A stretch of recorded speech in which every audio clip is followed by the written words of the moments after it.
إن الحمد لله نعمده ونستعينه ونستغفره ونؤمن به ونتوكل عليه ونعوذ بالله من شرور أنفسنا ومن سيئات أعمالنا من يهدي الله فلا مضل له ومن يضلل فلا هادي له ونشهد أن لا إله إلا الله وحده لا شريك له وأشهد أن محمدا عبده ورسوله أما بعد لقد قال الله تعالى في القرآن الكريم الفرقان المجيد يا أيها الذين آمنوا اتقوا الله حق تقاته ولا تموتن إلا وأنتم مسلمون يا أيها الناس اتقوا ربكم الذي خلقكم من نفس واحدة وخلق منها زوجها وبث منهما رجالا كثيرا ونساء واتقوا الله الذي تساءلون به والأرحام إن الله كان عليكم رقيبا يا أيها الذين آمنوا اتقوا الله وقولوا قولا سديدا يصلح لكم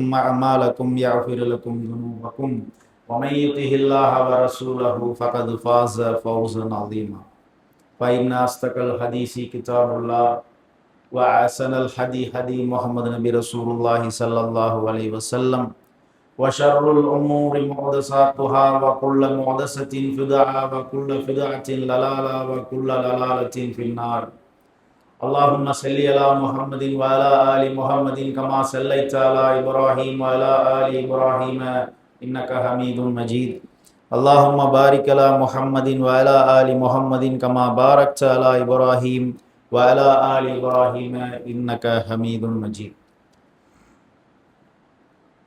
அளவற்ற அருளாளனும் நிகரில்லாத பேரன்புடையவனுமாகிய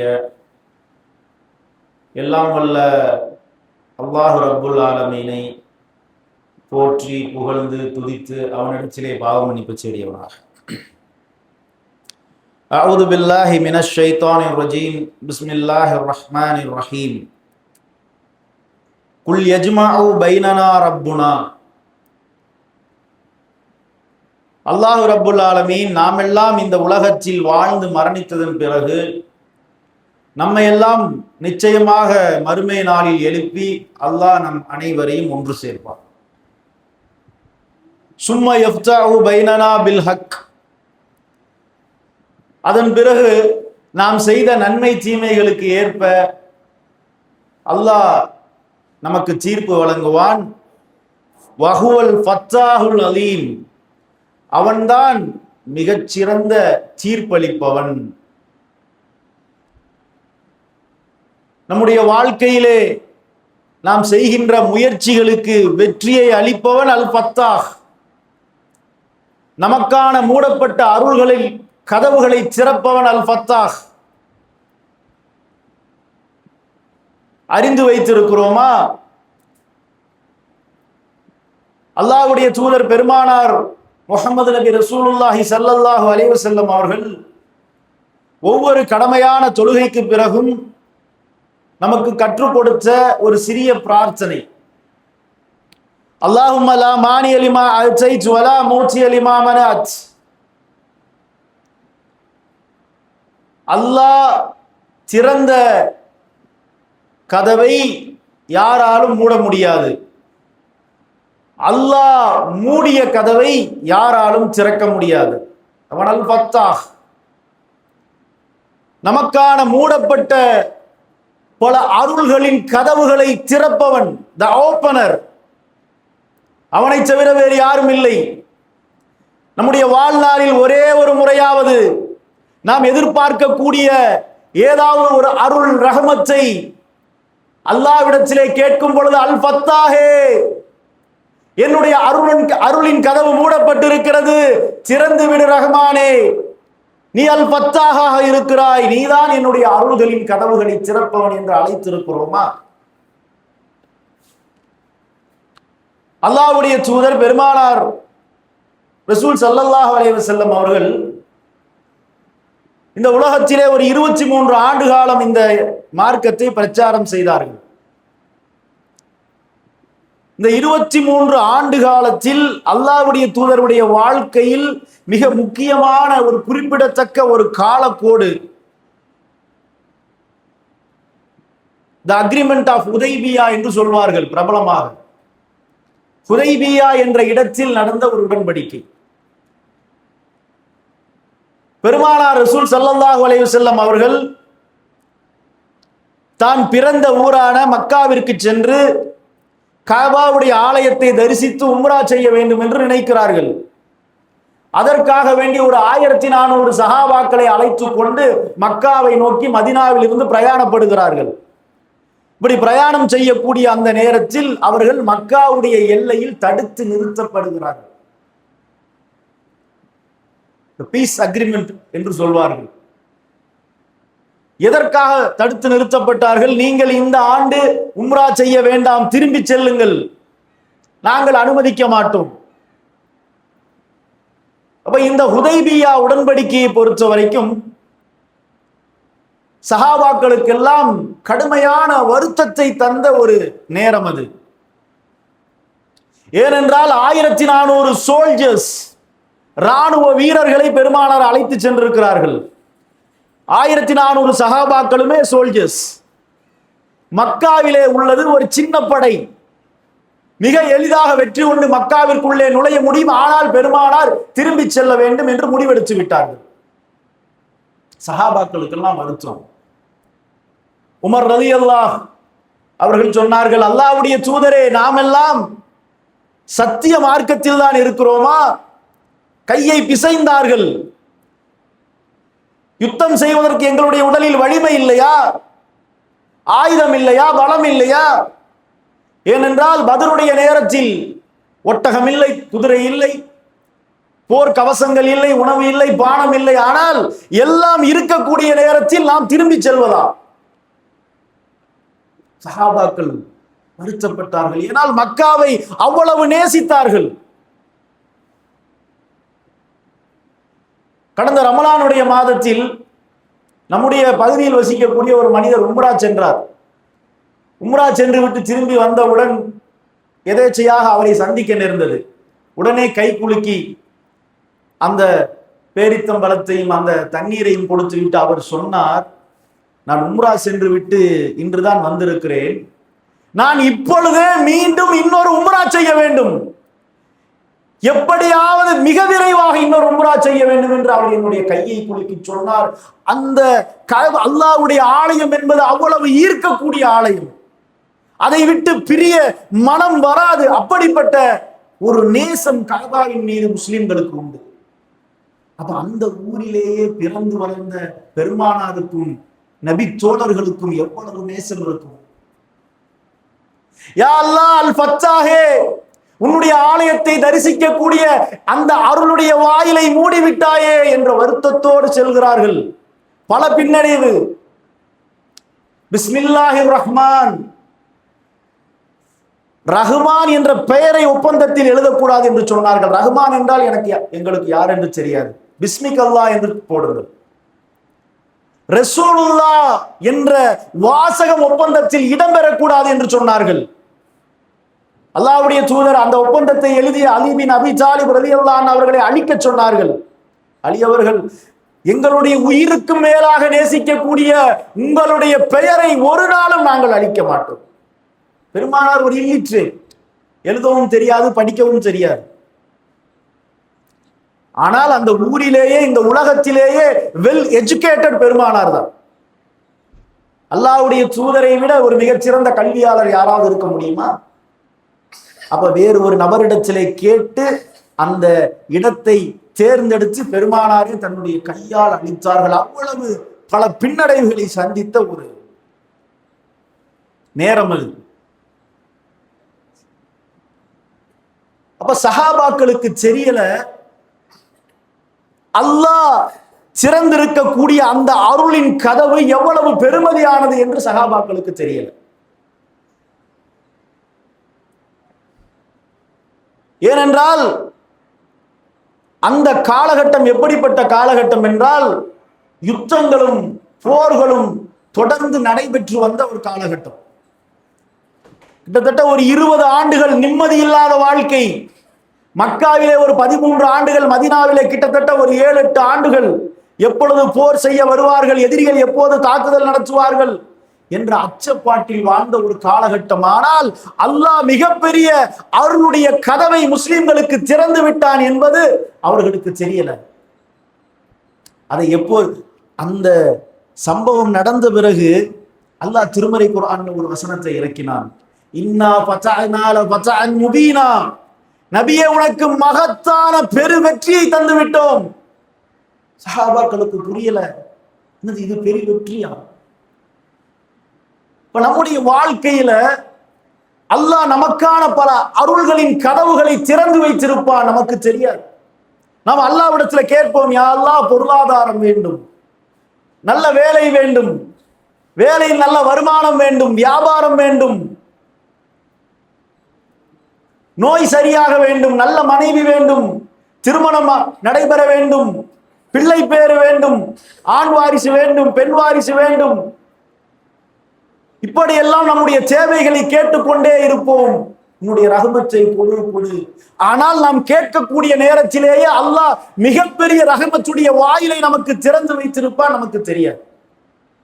அந்த மாதிரிதான் அன்னைக்கு தெரியல. 2 ஆண்டுகள் இந்த ஹுதைபியா உடன்படிக்கை முடிந்ததன் பிறகு வெறும் 2 ஆண்டுகளில் 10,000 இஸ்லாமிய வீரர்கள் மக்காவிற்கு சென்று ஃபத்தே மக்கா, வரலாற்று சிறப்புமிக்க மக்காவை வெற்றி கொள்ளப்பட்ட ஒரு தருணம் நடந்தது. அப்ப அதற்கு காரணம் இந்த ஹுதைபியா உடன்படிக்கை. ஏனென்றால் அந்த வாழ்க்கை இருக்குது இல்லையா, அந்த நிம்மதியான வாழ்க்கை. எப்படிப்பட்ட வாழ்க்கை? எந்த வாழ்க்கை அல்லாஹ் வெற்றி மிகப்பெரிய மகத்தான அருளின் கதவு என்று சொல்கிறான், நாம் வாழ்ந்து கொண்டிருக்கிறோமே இன்று இந்த வாழ்க்கை. ஒரு 10,000 ரூபாய் நமக்கு வருமானம் வரும். அந்த வருமானத்துல குடும்பம் நடத்தி கொண்டு இருந்திருப்போம். காலையில எந்திரிச்சு நம்முடைய தொழிலுக்கு அல்லது வியாபாரத்துக்கு வேலைக்கு சென்று கிடைத்த வருமானம் 1000, 500, 300, 200 அந்த வருமானத்தை கொண்டு வந்து அந்த கிடைத்த பொருளாதாரத்தில் நாமும் சாப்பிட்டு பிள்ளைகளுக்கும் மனைவிக்கும் உண்ண கொடுத்து வாடகை வீடோ சொந்த வீடோ அதிலே நிம்மதியாக வசித்து இருப்பதை சாப்பிட்டு எந்தவித இடையூறும் இல்லாமல் இந்த ஜும்மாவுடைய தொழுகைக்கு அல்லாஹ்வுடைய ஆலயத்துக்கு வந்து தொழுவதற்கு அமர்ந்திருக்கிறோமே, இந்த வாழ்க்கை. குளித்து நம்மிடத்தில் இருக்கக்கூடிய இருப்பதிலேயே சிறந்த ஆடையை அணிந்து நமக்கு அல்லாஹ் தந்திருக்கக்கூடிய வாகனத்தில் எந்தவித பிரச்சனையும் இல்லாமல் பள்ளிவாசலுக்கு வந்து அமர்ந்து அல்லாஹுவை வணங்கிவிட்டு மீண்டும் வீட்டிற்கு சென்று உணவை சாப்பிடுவதற்கு தயாராக நாம இருக்கிறோமே, இந்த வாழ்க்கை.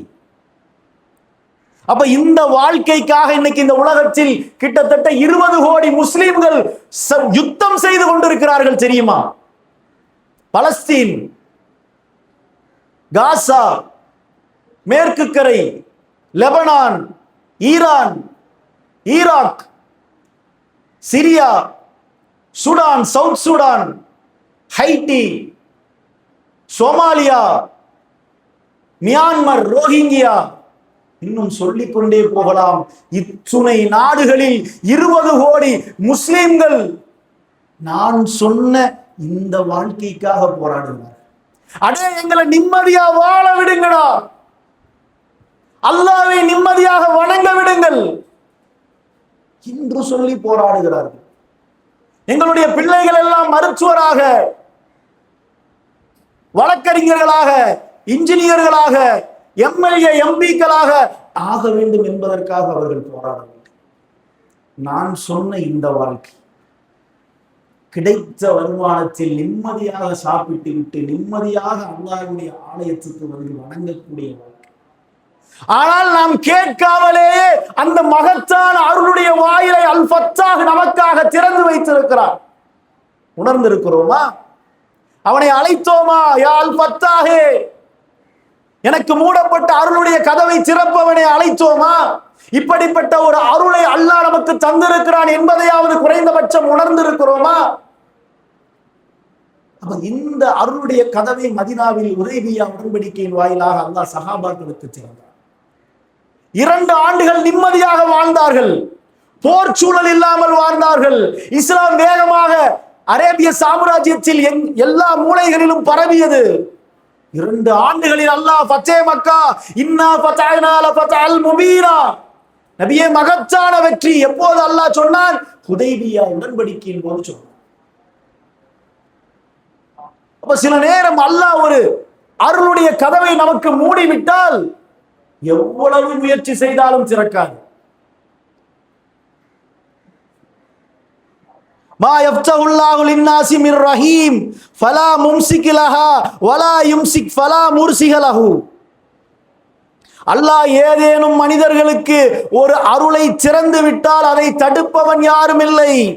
ஆனால் அதை அவன் தடுத்து விட்டால் அதை மீண்டும் திறப்பவன் யாரும் இல்லை. சில நேரம் நம்முடைய வாழ்க்கையில அந்த மாதிரி சில எதிர்பாராத சம்பவங்கள் நடக்கும். ஒரு வேலைக்கு செல்வோம், அந்த வேலை போயிடும். இன்னொரு வேலைக்கு முயற்சி செய்து இன்னொரு வேலைக்கு போவோம், அந்த வேலையில ஒரு பிரச்சனை போயிடும்.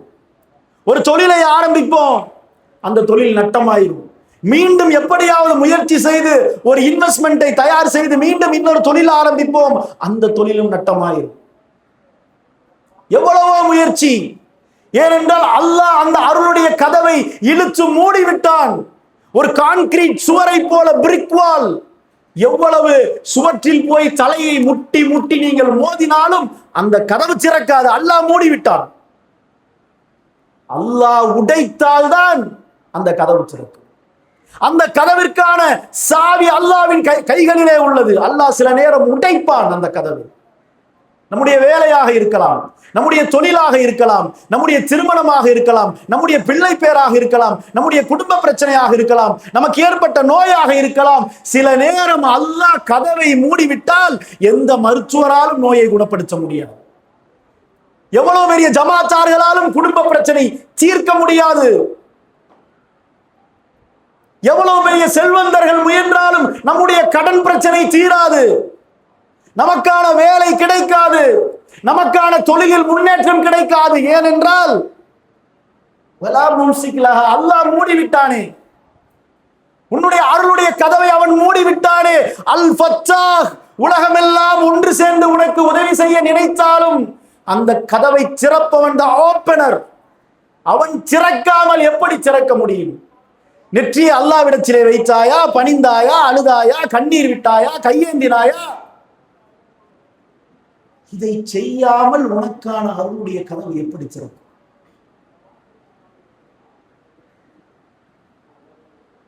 இப்ப நாம இதை நம்முடைய வாழ்க்கையில் உணர்ந்திருக்கிறோமா?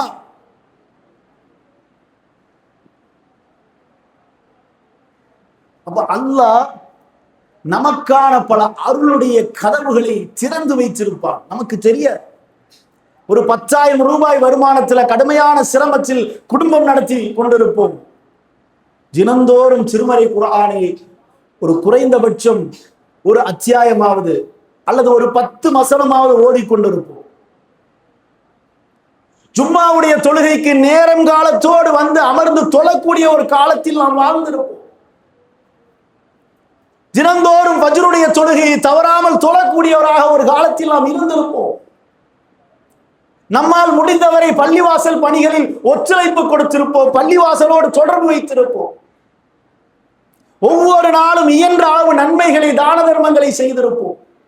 பல பாவங்களில் இருந்து நாம் எச்சரிக்கையோடு விலகி வாழ்ந்திருப்போம்.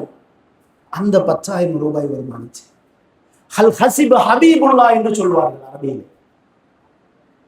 ஹலாலான வருமானத்தை கொண்டு அல்லாஹ்வை நிம்மதியாக வணங்குவது அல் ஹசிப ஹபீபுல்லா. ஆனால் நமக்கு பொருளாதாரம் ஒரு பக்கம் ஏற ஏற, நம்முடைய வாழ்க்கை மேம்பாடு அடைய அடைய, நம்முடைய வேலை, நமக்கான வேலையும் கதவுகளை, அருளுடைய கதவை அல்லாஹ் திறந்து விட்டால் இந்த கதவுகளை எல்லாம் அல்லாஹ் இழுத்து மூடி இருப்பான். குர்ஆனை ஓத நேரம் இருக்காது, முயற்சி செய்வோம் முடியாது. ஒரு ஆட்டோ டிரைவராக இருப்போம், ஒரு எலக்ட்ரீஷியனாக இருப்போம், ஒரு பிளம்பராக இருப்போம், ஒரு டெய்லராக இருப்போம், ஒரு கடையில வேலை பார்ப்பவராக இருப்போம், ஒரு தொழில் செய்பவராக இருப்போம். இரவு தாமதமாக வீட்டிற்கு வரக்கூடியவராக இருப்போம். நம்ம நினைச்சாலும் அல்லாஹ்வுடைய வேதத்தை கையில் எடுக்க முடியாது. அல்லாஹ் அந்த கதவை இழுத்து மூடி விட்டான். புரியவில்லையா? அல் ஃபத்தாஹ் திறக்காமல் அவனுடைய வேதத்தை உன்னால் கையிலே ஏந்த முடியாது. அல் ஃபத்தாஹ் அவன் அருளுடைய கதவை திறக்காமல் ஃபஜ்ருடைய தொழுகை உன்னால் சொல்ல முடியாது.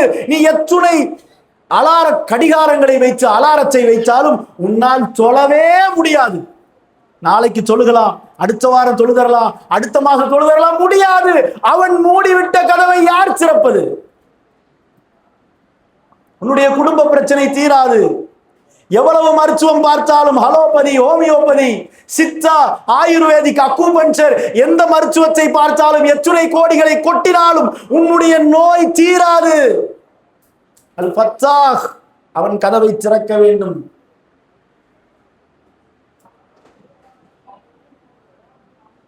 அவன் கதவை திறக்காமல்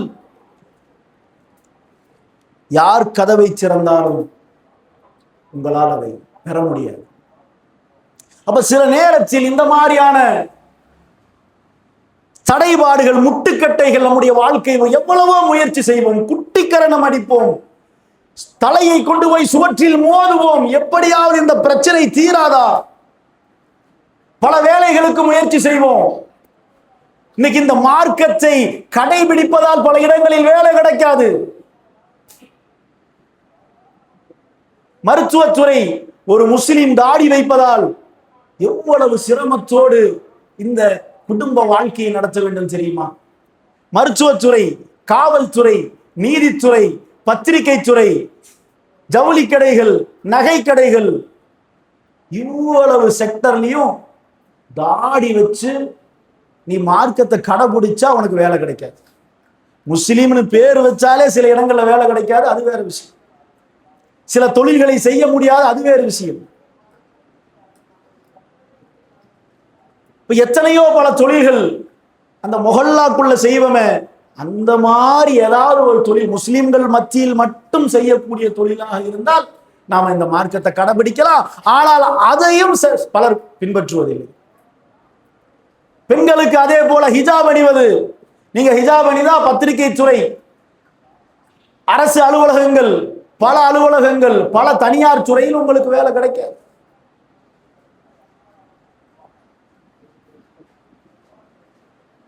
ஆனால் அல்லாஹ் அல் ஃபத்தாஹ் நமக்கான கதவை ஒரு நேரம் திறப்பான். அவன் திறந்து விட்டால் இந்த மார்க்கத்தை கடைபிடித்துக் கொண்டே உன்னால் வாழ முடியும். நாம எதை எதிர்பார்க்கிறோம்? அல்லாஹ்விடத்தில், அல்லாஹ்வை நாம் எந்த இடத்தில் வைத்திருக்கிறோம்? அல்லாஹ்வுடைய தூதர் சொன்னார்கள், அன இந்த லன்னி அபுதிபி, நீ ஒரு அடியான் என்னை எவ்வாறு நினைக்கிறானோ அவ்வாறே நான் நடந்து கொள்வேன். நாம் அல்லாஹ்வை எப்படி நினைக்கிறோம்? எந்த இடத்தில் வைத்திருக்கிறோம்? அவன்தான் என்னுடைய அருளின் கதவை திறப்பவன் அல் ஃபத்தாஹ் என்பதை உணர்ந்து முதலில் அவன் பக்கம் சென்று அவனை அழைக்கிறோமா? ஒரு 25 லட்சம் தேவைப்படுகிறது, ஒரு இடம் வாங்க வேண்டும், ஒரு தொழில் ஆரம்பிக்க வேண்டும், 20 லட்சம் ரெடி பண்ணிடுவோம். அவரை பார்ப்போம், இவரை பார்ப்போம், உறவினரை பார்ப்போம், செல்வந்தரை பார்ப்போம், பொருளாதாரத்தை எல்லாம் ரெடி செய்து விட்டு ஒரு 5 லட்சம் தேவைப்படும். அதுக்கு அல்லாஹ்ட்ட போகும், ஏன் அல்லாஹ் 25 லட்சம் தேவை, 20 லட்சம் என் முயற்சியில நான் ரெடி பண்ணிட்டேன், இன்னும் ஒரு 5 லட்சம் வேணும். அப்ப அல்லாஹ் கடைசி, உனக்கு யார் உதவி செய்வார்களோ அந்த செல்வந்தர் முதலாவது. யாரை பிடித்தால் இந்த காரியம் ஆகுமோ அந்த அரசு அதிகாரி இரண்டாவது. யாருடைய ரெக்கமெண்டேஷன் லெட்டர் இருந்தால் அந்த இடத்தில் செல்லுபடியாகுமோ அந்த எம்எல்ஏ, அந்த எம்பி மூன்றாவது. அல்லாஹ் நான்காவது, ஐந்தாவது, கடைசி அல்லாஹ். அப்ப அல்லாஹ் என்ன நினைக்கிறான்? ஆனா இந்த லன்னி அபுதிபி, நீ என்னை கடைசியாக நினைத்தால், நீ என்னை 5வது 6ஆமாக நினைத்தால் உனக்கு 6ஆமாகத்தான் நான் வருவேன். இல்லை இல்லை அல்லாஹ், இந்த வஸ்ட், இந்த கனெக்டிவிட்டி எல்லாம் எனக்கு தேவையில்லை, நீதான் எனக்கு முதலாமானவன் என்று சொன்னால் முதல் ஆளாக உன்னோடு நான் வந்து நிற்பேன். அல்லாஹ்வை அப்படி நினைக்கிறோமா? அவன் திறக்காமல் எத்துணை நபர்கள் ஒன்று சேர்ந்து உதவி செய்தாலும் என்னுடைய பிரச்சனை தீராது, எனக்கு திருமணம் நடைபெறாது, என்னுடைய நோய் தீராது, எனக்கு நல்ல வேலை கிடைக்காது, நல்ல தொழில் அமையாது, முன்னேற்றம் அடைய முடியாது, வீடு வாங்க முடியாது. இப்படி உணர்ந்திருக்கிறோமா? நம்முடைய நெருக்கடியான நேரத்தில் சில நேரங்களில் நாம் எவ்வளவு முயற்சி செய்தாலும் முடியாத நேரத்தில், அது தமிழ்ல சொல்லுவாங்க, முயற்சி திருவினையாக்கும். அது ஒரு வினைமுற்று. முயற்சி திருவினையாக்கும். அது இஸ்லாமிய மார்க்கத்தில் அப்படி அல்ல. முயற்சியை அல்லாஹ் திருவினையாக்குவானாக. வியங்கோள் வினைமுற்று. வினைமுற்று அல்ல அது, அது ஒரு வியங்கோள் வினைமுற்று. முயற்சியை அல்லாஹ் திருவினையாக்குவாயாக. நான் முயற்சி செய்கிறேன், வெற்றியை அளிப்பாயாக, அல் ஃபத்தாஹே என்று அழைக்க வேண்டும். அப்படி அழைத்திருக்கிறோமா? நம்முடைய வாழ்க்கையில் இந்த அல்லாஹ்வுடைய பெயரை உச்சரித்திருக்கிறோமா? எவ்வளவு அருள்களின் வாயில்களுக்காக நாம் ஆசைப்படுகிறோம். கேளுங்கள் அல்லாஹ்விடத்திலே, அழையுங்கள் அவனுடைய பெயரை, அல் ஃபத்தாஹே. அவன் செவியேற்பவன். அஸ்ஸமீ சமீ துஆ, நம்முடைய துஆக்களை செவியேற்பவன். நம்முடைய பக்கத்திலே அமர்ந்திருக்கக்கூடியவர் கேட்பதை விட மிக தெளிவாக கேட்கக்கூடியவன் அல்லாஹ். மனதிற்குள் அழைத்தாலும், ரகசியமாக அழைத்தாலும், சப்தமாக அழைத்தாலும் அதை கேட்பவன் அல்லாஹ். அழையுங்கள் அல் ஃபத்தாஹே, எனக்கு மூடப்பட்ட அருள்களின் கதவை திறந்து விடு அல்லாஹ். அவன் திறக்காமல் உங்களுடைய முயற்சிக்கு எந்த பிரயோஜனமும் இல்லை. ஜஸ்ட் சிம்பிள் ஃபார்மாலிட்டி முயற்சி என்பது. நாம் எடுக்கக்கூடிய முயற்சி எல்லாம் இஸ்லாமிய மார்க்கத்தை பொறுத்த வரைக்கும், அல்லாஹ்வை நம்பக்கூடிய தவக்குல் உள்ள ஒரு முஸ்லிமை பொறுத்த வரைக்கும் ஜஸ்ட் சிம்பிள் ஃபார்மாலிட்டி. நீங்கள் இன்டர்வியூவை அட்டெண்ட் பண்ணுவது, நாக்ரி, லிங்கல்டினில் அப்ளிகேஷன் ரெஸ்யூமை அப்லோட் செய்வது, ஒரு தொழிலை ஆரம்பிப்பதற்கு கடையை பார்ப்பது, அட்வான்ஸ் கொடுப்பது, இன்டீரியர் ஒர்க் செய்வது, கஸ்டமரை கவர் செய்வதற்காக விளம்பரப்படுத்துவது, இது எல்லாம் ஜஸ்ட் ஃபார்மாலிட்டி, சிம்பிள் ஃபார்மாலிட்டி இன் இஸ்லாம். அல் ஃபத்தாஹ், நம்முடைய அடைபட்ட கதவை திறப்பவன் அல்லாஹ். திறக்காமல் தட்டுங்கள் அவனிடத்திலே, கேளுங்கள், யா அல்லாஹ் கதவை திற திற. அல்லாஹ் திடீரென்று உடைப்பான் அந்த கதவை. நமக்கான அருள் நம்மை செய்யும். நம்முடைய தொழிலில் முன்னேற்றம், நம்முடைய வியாபாரத்தில் பர்க்கத், நம்முடைய நோய்க்கு குணம், நமக்கான திருமண வாழ்க்கை, சாலிகான கணவன், சாலிகான மனைவி, சாலிகான வாரிசு, ஆண் வாரிசு, பெண் வாரிசு, கண்ணியம், பதவி, ஆற்றல், திறமை எல்லாம் வரும். அப்படிப்பட்ட நமக்கான அருளுடைய கதவை திறக்கக்கூடிய அல் ஃபத்தாஹை அழைப்போம், அவனிடத்திலே முறையிடுவோம்.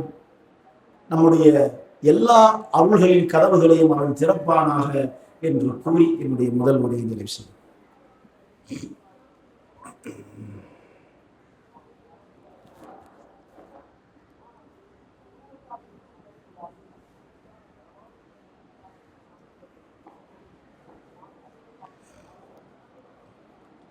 أعوذ بالله من الشيطان الرجيم. بسم الله الرحمن الرحيم. ما يفتح الله للناس من رحمة فلا ممسك لها. அல்லாஹ் மனிதர்களுக்கு ஏதேனும் ஒரு அருளை, ஒரு ரஹ்மத்தை திறந்து விட்டால் அதை தடுப்பவர் யாரும் இல்லை. அல்லாஹ் தடுத்த அருளை யாராலும் திறக்க முடியும். அவன் அல் ஃபத்தாஹ், நமக்காக மூடப்பட்ட அருள்களின் கதவுகளை அவன் திறப்பவன். நாம சில நேரம் எவ்வளவு முயற்சி செய்தாலும், எவ்வளவு முயன்று பார்த்தாலும், யாரை சென்று பார்த்தாலும், யாரிடத்திலே கேட்டினாலும், யாரிடத்திலே கெஞ்சி கதறினாலும், கூம்பாடு போட்டாலும் நமக்கான சில காரியங்களில் வெற்றியே அடைய முடியாது. அது அப்படியே அடைபட்டு விடும். ஒரு கான்கிரீட் போடப்பட்ட ஒரு சுவரை போல இந்த அறையில் சுற்றியும் கான்கிரீட் சுவர் போடப்பட்டு விட்டது. மேலே கீழே, வலது இடது, முன்னால் பின்னால். எப்படி இந்த அறையிலிருந்து வெளியே போவீங்க? தலையை கொண்டு போய் முட்டினா வெளியே போக முடியுமா? கான்கிரீட் வால் உடைபடுமா? கையை கொண்டு குத்தினால் வால் உடைபடுமா? குட்டிக்கரணம் அடித்தால் வால் உடைபடுமா? அந்த சுவர் திறக்க வேண்டும் என்றால் அல்லாஹ் அந்த சுவரை உடைக்க வேண்டும். இவன் அல் ஃபத்தாஹ். இதுதான் அருள்களின் கதவுகளை திறப்பவன். அவன் சில நேரம் மூடி விடுவான். அவன் மூடிய கதவை திறப்பதற்கு அல்லாஹ்வை தவிர முடியாது. அப்ப அல் ஃபத்தாஹ் அவனை அழைக்கக்கூடிய நேரத்தில் அதனோடு இணைத்து ஜாயின் பண்ண வேண்டிய அல்லாஹ்வுடைய இன்னொரு பெயர் என்னவென்றால் அல் வஹ்ஹாப். அவன் நமக்கு வாரி வாரி வழங்குபவன். நம்முடைய ரஹமத்துடைய அருள்களின் கதவுகளை திறப்பவன் மட்டுமல்ல, வாரி வாரி வழங்குபவன் அல் வஹ்ஹாப். எனக்கு ஒரு 10,000 வேணும், பொருளாதாரம் வேணும். நான் இங்க பக்கத்துல ஒரு வயதான ஒரு ஏழை மூதாட்டி ஒருத்தங்க இருக்காங்க, அவங்கள்ட்ட போய் கேட்க மாட்டேன். ஏன்னா அவங்க எப்படி எனக்கு 10,000 என்னுடைய பிரச்சனையை தீர்க்க முடியும், தர முடியாது. ஒரு செல்வந்தர்கிட்ட போய் இந்த முகல்லாவில் போய் அந்த ஆசாத் நகர் 9வது வீதியில போய் கேட்பேன், ஒரு 10,000 ரூபாய் தேவைப்படும். ஏன்னா அவரால் தான் தர முடியும் என்பது எனக்கு தெரியும், அவரிடத்துல இருக்கின்றது என்று எனக்கு தெரியும். எனக்கு ஒரு 10 லட்சம் வேணும், அப்ப நான் அவர்கிட்ட போய் கேட்க மாட்டேன், ஏன்னா அவரால் கொடுக்க முடியாது. எனக்கு 10 லட்சம் ரூபாய் என்னுடைய கஷ்டத்தை தீர்ப்பதற்கு 10,000 கொடுத்த இந்த மனிதருக்கு தாக்கத்து இல்லை என்பது எனக்கு தெரியும். யாரு செல்வந்தரோ அவங்கிட்ட போவேன், ஒரு எம்பி கிட்ட போவேன், ஒரு எம்எல்ஏ கிட்ட போவேன். எனக்கு இப்ப 10 கோடி வேண்டும், அவசர மருத்துவ சிகிச்சைக்கு தேவை. அப்ப யார்கிட்ட போவேன்? அந்த எம்எல்ஏனால கொடுக்க முடியாது.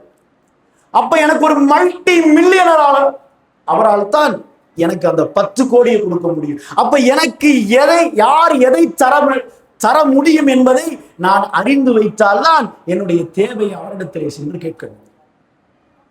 அல்லாஹ்வுடைய அந்த பேங்க் பேலன்ஸ் தெரியுமா? ஜஸாயின் அமிந்தஹும் ஜஸாயின் ஒரு ரஹ்மத்தி ரப்பிக்கல் அஸீஸில் வஹ்ஹாப். மிகைச்சவனும் கொடை வள்ளலும் ஆகிய உன்னுடைய இறைவனின் கருவூலங்கள் பற்றி உங்களுக்கு தெரியுமா? அவனுடைய ஜஸாயின்கள், அவனுடைய பேங்க் பேலன்ஸ், ட்ரெஷர், புதையல், அல்லாஹ்வுடைய புதையலை பற்றி தெரியுமா? இஸ்லாமிய இளைஞர்களே, இஸ்லாமிய யுவதிகளே, இஸ்லாமிய ஆண்களே, பெண்களே, சகோதரர்களே, முதியவர்களே, அல்லாஹ்வுடைய பேங்க் பேலன்ஸ் புதையலை பற்றி சொல்கிறேன். செவிதாழ்ச்சி கேளுங்கள், இன்ஷா அல்லாஹ் மரணம் வரைக்கும் எனக்கும் உங்களுக்கும் அது பயனளிக்கும். இந்த உலகத்தில் படைக்கப்பட்ட எல்லா மனிதர்களும் ஆதம் நபி முதல் கடைசி கியாமத் நாளில் மரணிக்கக்கூடிய குழந்தை வரைக்கும் பல ஆயிரக்கணக்கான கோடிக்கணக்கான மக்கள் ஒரு மைதானத்தில் ஒன்று கூடுகிறார்கள். உலகத்திலே படைக்கப்பட்ட எல்லா மலக்குமார்களுடைய எண்ணிக்கையை எந்த மனிதனாலும் கவுண்டிங் செய்ய முடியாது. நீ சூப்பர் கம்ப்யூட்டரை கொண்டு வந்தாலும், எவ்வளவு ஏஐ டெக்னாலஜியை கொண்டு வந்தாலும், மலக்குமார்களுடைய எண்ணிக்கையை டிஜிட்டில் உன்னால் அடக்க முடியாது, கவுண்டிங் பண்ண முடியாது. எல்லா மலக்குமார்களும், எல்லா மனிதர்களும், எல்லா ஜின்களும், எல்லா உயிரினங்களும், கடலிலே வசிக்கக்கூடிய உயிரினங்கள், புழு பூச்சிகள் அத்தனையும் ஒரு மைதானத்தில் ஒன்று கூட வைத்து எல்லாரும் ஒரே நேரத்தில் யா அல்லாஹ் அவனை அழைத்து காசு, பணம், பொருளாதாரம், வேலை, வியாபாரம், கார், பைக், மனைவி, மக்கள், பிள்ளை, ஆட்சி அதிகாரம், மாளிகை என்று எல்லோரும் கேட்டாலும் அந்த செகண்ட், ஒரு வினாடி அல்ல, ஒரு மைக்ரோ செகண்ட் அல்ல, ஒரு நானோ செகண்டில் அல்லாஹ் அனைத்தையும் தர முடியும். அப்படி அனைத்தையும் நமக்கு தந்தாலும் அவனுடைய ஜஸாயின், அவனுடைய பேங்க் பேலன்ஸ், அவனுடைய ட்ரெஷர், அவனுடைய புதையல், ஒரு கடலிலே ஊசியை முக்கி எடுத்தால் அந்த ஊசியில் எவ்வளவு தண்ணீர் இருக்குமோ அது கூட குறையாது. அல்லாஹ்வுடைய பேங்க் பேலன்ஸ் அறிந்து வைத்திருக்கிறோமா? வள்ளல் என்று சொல்வதற்கு இந்த உலகத்தில் யாருக்கும் தகுதி இல்லை. என்னுடைய ரப்புல் ஆலமீன் வஹ்ஹாபுக்கு மட்டும்தான் அந்த தகுதி இருக்கு. எந்தவித கனெக்டிவிட்டி இல்லாமையும் அல்லாஹ் நமக்கு தருவான். அல் வஸ் என்று சொல்வார். இந்த உலகத்தில் எனக்கு ஒரு தேவை என்றால் ஒரு மனிதர் மூலியமாக காரியமாக வேண்டும், ஒரு வழக்கறிஞர் மூலியமாக ஒரு காரியமாக வேண்டும், ஒரு எம்எல்ஏ மூலியமாக ஒரு காரியமாக வேண்டும், ஒரு ரிஜிஸ்டர் ஆபீசர் மூலியமாக ஒரு காரியமாக வேண்டும், என்னுடைய தந்தை மூலியமாக ஆக வேண்டும், என்னுடைய மனைவி மூலியமாக ஆக வேண்டும், என்னுடைய பிள்ளை மூலியமாக ஆக வேண்டும். ஆனால் அல்லாஹ்வுக்கு எந்த கனெக்டிவிட்டி, எந்த வஸ்தும் தேவையில்லை, தருவான். கடலின் ஆழத்தில் யூனுஸ் நபி மீனுடைய வயிற்றில் இருளில் இருந்தார்கள். லா இலாஹா இல்லா அன்த சுப்ஹானக் இன்னி குன்து மினல் ஸாலிமீன் அழைத்தார்கள். எந்த சப்மேரின், எந்த நீர்மூழ்கி கப்பலும் கடலின் ஆழத்தில் சென்று யூனுஸ் நபியை காப்பாற்றவில்லை. எந்த தொடர்பும் இல்லாமல் அல்லாஹ் யூனுஸ் நபியை காப்பாற்றினார். யூசுப் நபி 20 ஆண்டுகள் அனாதையாக, தாய் இல்லாமல், தந்தை இல்லாமல், உறவு இல்லாமல், கேட்பதற்கு நாதி இல்லாமல் கொடுமையான சிறைச்சாலையில் வாடி வதங்கினார்கள். எந்த வழக்கறிஞர், எந்த வக்கீலும் போய் ஜாமீன்ல எடுக்கல. எந்த கோர்ட்டும் அவருக்கு ஜாமீன் கொடுக்கல. எந்த அரசு அதிகாரியும் அவரை ஜாமீன்ல எடுக்கல.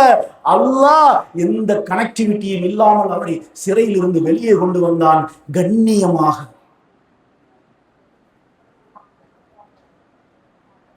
அப்ப இந்த அல் வஹ்ஹாப் எந்த தொடர்பும் இல்லாமல் நமக்கு தருவதற்கு ஆற்றல் பெற்றவர். இப்ப இதை யாரு சரியாக புரிந்து கொண்டார்கள் என்றால் சுலைமான் அலைஹிஸ்ஸலாம் அவர்கள்தான் இதை மிகச் சரியாக புரிந்து கொண்டார்கள். அவங்க சொன்னாங்க, யா அல்லாஹ்,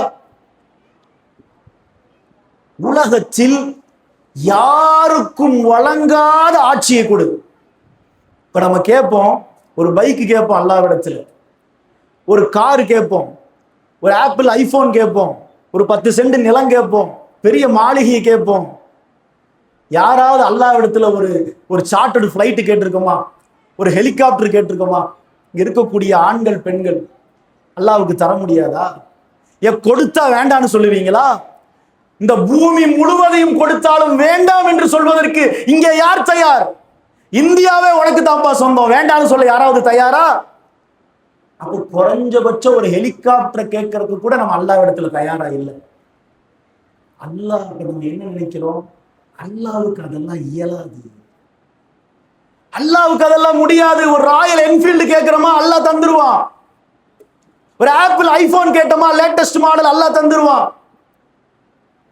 ஆசாத் நகர் கிரீன் பார்க்ல ஒரு 1.5 சென்ட் இடம், ஒரு இண்டிவிஜுவல் வில்லா கேட்டோமா, அதை கூட அல்லாஹ் தருவான். ஒரு ஹெலிகாப்டர் போய் அல்லாஹ்வுல எப்படி கேட்கிறது?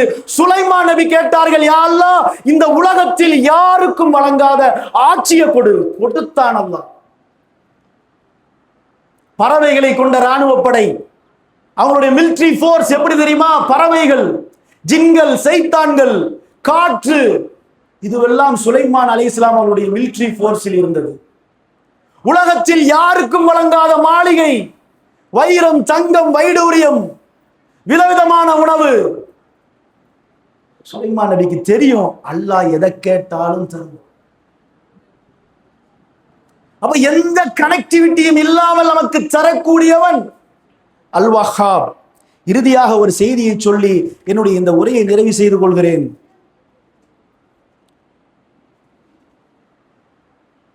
இப்ராஹிம் நபிக்கு தள்ளாத வயதில் ஒரு குழந்தையுடைய நற்செய்தியை மலக்குமார்கள் கொண்டு வருகிறார்கள். கால ரப்பியே ஃபிர்லி வ ஹபிலி முல்கன் லா யன்ஃபஉ லி அஹதின் மின் பஹதி இன்னக அன்தல் வஹ்ஹாப். அந்த கொடை வள்ளல் மலக்குமார்கள் கேட்கிறார்கள் இப்ராஹிம் நபியிடம், இப்ராஹிமே, உங்களுக்கு ஒரு குழந்தை பிறக்க போகுது, தள்ளாத வயதில் உங்களுக்கு ஒரு குழந்தையை அல்லாஹ் தர இருக்கிறான். அப்ப உடனே இப்ராஹிம் நபியுடைய மனைவி வந்து சொன்னாங்க, நான் ஒரு மலடி, நான் ஒரு கிழவி, 100 வயதை கடந்து விட்டேன், எனக்கு குழந்தையா? ஜக்கரியா அலைஹிஸ்ஸலாம் எப்படி பிரார்த்தனை செஞ்சாங்க தெரியுமா? யா ரப்பி, நான் முதுமையடைந்து விட்டேன், தலைமுடி நரைத்து விட்டது, என்னுடைய மனைவி மலடியாகி விட்டால் எங்களுக்கு குழந்தையே பிறக்காது, ஆனா நீ குழந்தை கொடு. சக்கரியா நபி சரியாக அல்லாஹ் வஹ்ஹாப் என்பதை புரிந்தார். என் தலைமுடியெல்லாம் நரைத்து விட்டது, உடம்பில் வலுவில்லை, சக்தி இல்லை, நாடி நரம்பெல்லாம் அருந்து போய்விட்டது, மனைவியோ மலடியாக பிள்ளை பேரற்றவராக ஆகிவிட்டால் என்று சொல்லிட்டு அவங்க மறுபடி கடைசியா சொன்னாங்க, நீ எனக்கு குழந்தையை கொடு. அவன் அல் வஹ்ஹாப் கொடுத்தார். இப்ராஹிம் நபி சொன்னாங்க, அல்லாஹ்வுடைய அருளில் வழிகட்டவனை தவிர வேறு யாரும் நம்பிக்கை இழக்க மாட்டார்.